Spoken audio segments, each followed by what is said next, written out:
why did the Prophet choose to have sex with a slave? Isn't this immoral? So this question raises all sorts of issues, and I thought we would discuss that in this series. But Dr. Shabir, to begin, maybe you can talk about what a concubine is, and especially what it is in the Muslim context. Mm-hmm. Okay, so basically the word concubine refers to a woman who is in a steady relationship with a man, with the difference that she is not legally married to him. So there's a distinction between the wife and the concubine, a kind of a mutually exclusive definition. So the wife is not the concubine, and the concubine is not the wife. But the concubine is like a wife, but she has a sort of secondary status. Mm-hmm.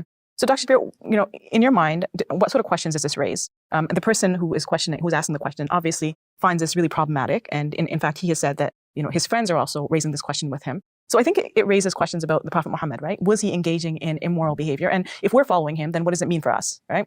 And then the Quran itself, like if the Quran mentions concubinage or having sex with slaves, then what does that mean about the Quran and this text from God that we revere so much? A Muslim man can have up to 4 wives at once. And in addition to the 4 wives, he can have an unlimited number of concubines, which refer to women who are basically have slave status.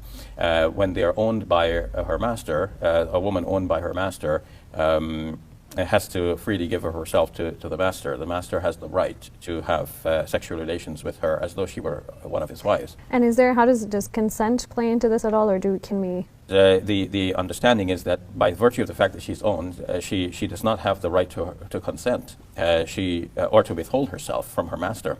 The master has the full right over her, and her consent does not play anything in this relationship. If the reported actions of the Prophet Muhammad, peace be upon him, did he really have a concubine that he used? And if so, what does that imply?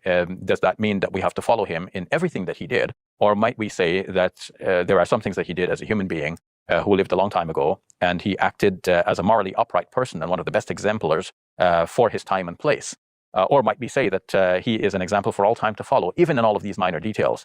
In which case, we would be in a kind of a state of confusion, knowing that that is not acceptable today. But